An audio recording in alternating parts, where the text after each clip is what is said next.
Yes, guys, what's going on? So, very soon we could be seeing a fighter who goes by the name of Errol the Truth Spence facing off against Britain's own, Sheffield's own, the special one, Kell Brook. Now, look, has everyone jumped the gun with Errol Spence? Have I jumped the gun with Errol Spence Jr.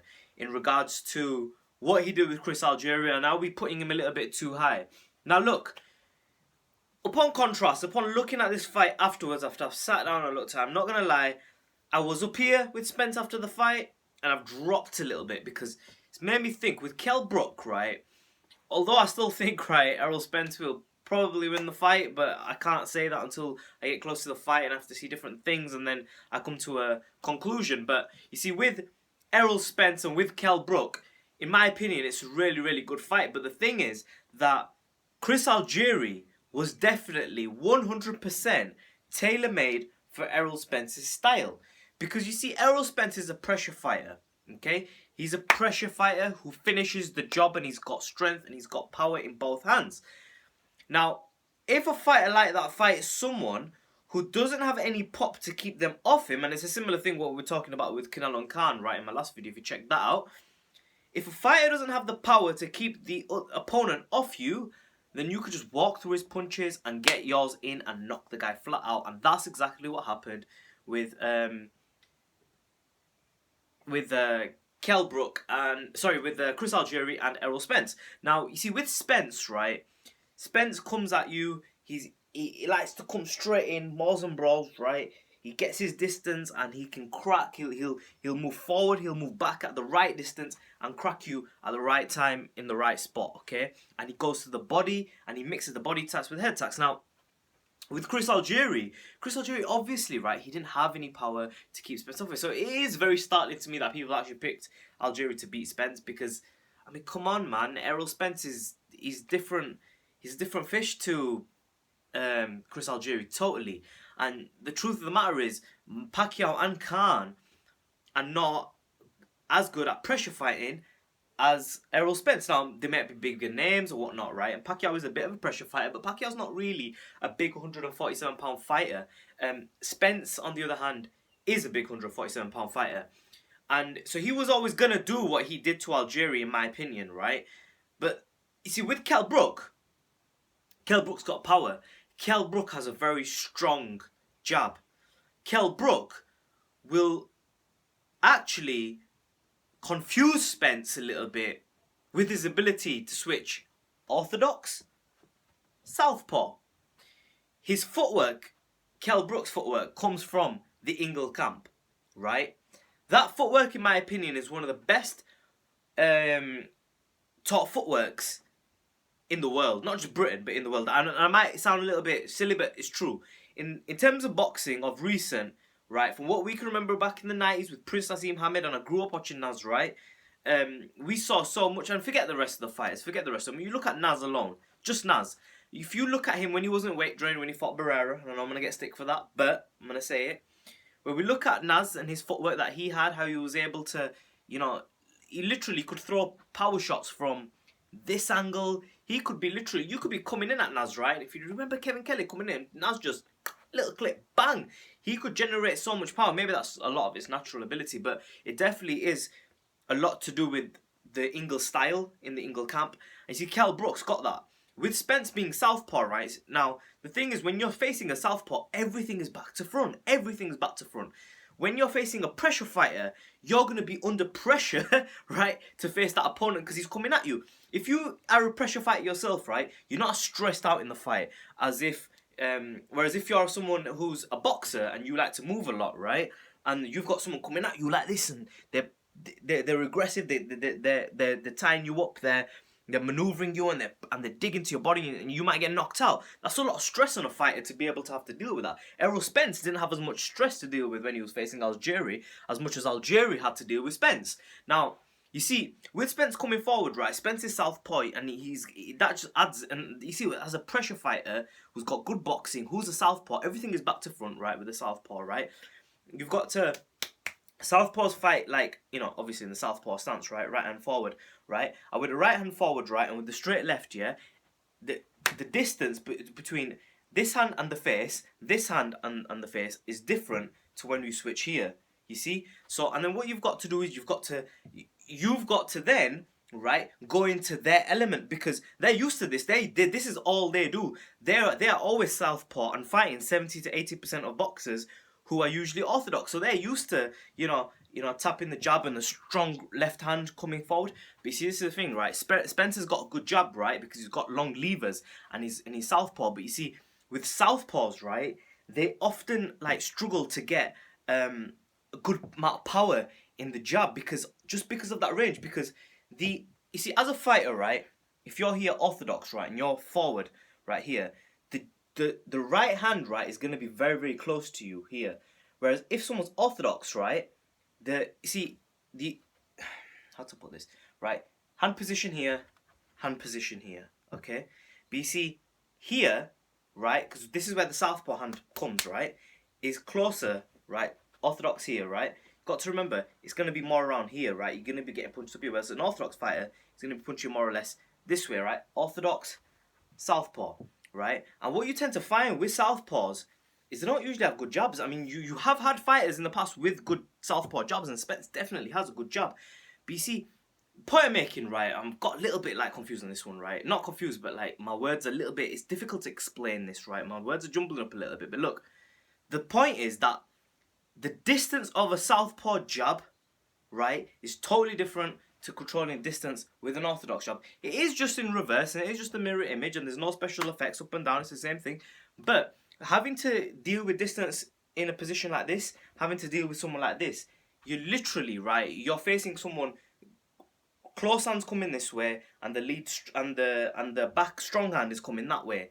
And the opposite way, right? Strong hand that way for a southpaw, jab hand there, yeah. And it's just that's a lot to deal with, when you're dealing with a pressure fighter coming at you, because as a boxer, right, if you're fighting someone who's a boxer who likes to box at range and they've got that southpaw style, then you can like kind of use your brain, just as soon as he throws that jab, just come over it with the left hand. Watch out for the strong right, and you can kind of like you can use your brain. But if someone's coming at you with pressure and they're southpaw coming at you, and they've got long levers, that's something really difficult to deal with. Because you're going to be under stress and they're going to be firing combinations at you really hard. And any one of them can knock you out. Now, Brook is a fighter, right? Who likes to sit back, relax. He likes to lean back, use the shoulder a little bit. He's not necessarily using the shoulder roll, but let's use the shoulder a little bit, right? He likes to tie up, pivot well. He's got good boxing IQ. He's got good footwork. He's got a nice stiff jab, right, which comes at you, right? He's got a very good stiff jab, a solid stiff jab, right, which comes straight at the opponent. But you see, with Brook, right, we've seen Brook struggle with someone like Carson Jones in the past. Now, that is the past, and Brook has definitely come on leaps and bounds since that fight. But we have seen him struggle with pressure. However, having said this, when he faced Sean Porter, who is a significantly shorter fighter, but many, many people felt that Sean Porter won. Many people felt it was a draw. And I think the bulk and the majority, such as myself, felt Kell Brook won that fight with Sean Porter. But you see, Porter is a shorter fighter. Spence is tall and rangy. Spence has more range on his punches. His jab, right, is going to be a key weapon, right, if they fight, because he's Spence. His jab is, one, it's good. Two, it's southpaw, right, and three, he's gonna be coming at Brook with pressure, and that jab sets everything up for Spence. And on top of that, Spence comes out the body as well, right.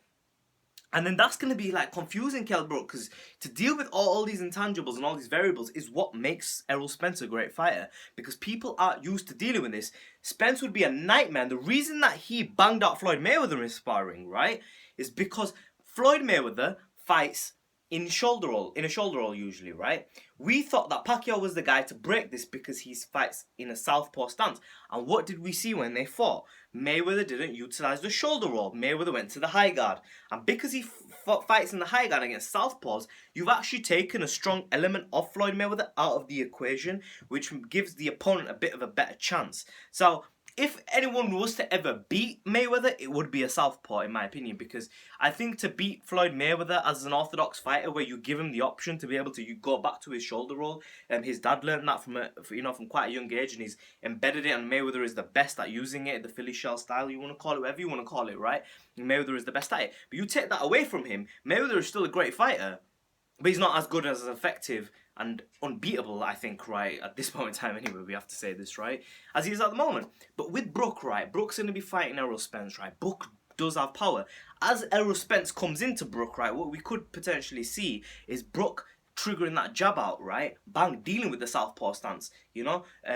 Having Spence come in, dealing with him with the jab, right? Strong jab. A strong jab is the only way you can beat Errol Spence, because you've got to be able to really stop him in his tracks when he comes at you. As soon as Spence comes in, if Kell Brook can land a solid jab, tie him up, not get stuck on the ropes, you know, just catch a few punches on the ropes, block a few coming straight, body. But you see, doing all this, you're right. It's easier said than done. To do it against Spence, Spence is gonna come forward, right? Spence is basically gonna put his high guard up, right? As Errol Spence does. He's gonna duck his chin low. He's gonna do his work. He's gonna come forward, right? He comes. You know what Errol Spence likes to do? He likes to just put his high guard up here, right? And see, when you've got your block up here, there, right? Punches can't get through here. They can come around. But you see here, right, it's how Spence fights. Some fighters, right, they like to use head movement. Spence doesn't really like to use too much head movement. Spence likes to just come in, right, like this, and he'll control the range, right, with his hand there. High guard, right, peekaboo guard, we can call it, right. And if anything comes straight, he'll block it like this. And Brook definitely has a lot of bang, bang, 1-2. He's a very good 1-2. And Spence, what I see, this is what he would do. He'd just block it up here. Brook would be throwing his 1-2 and go into the body sometimes, right, around the ring. As soon as Brook's on the ropes, right, Spence will come forward, measure the range, block it, right, catch. He catches as well, similar to Brook. Brook likes to catch as well. Brook likes to use his shoulder roll and catch. But Spence, he likes to really use a high guard and catch. That is what he does. He doesn't use no lean back stuff.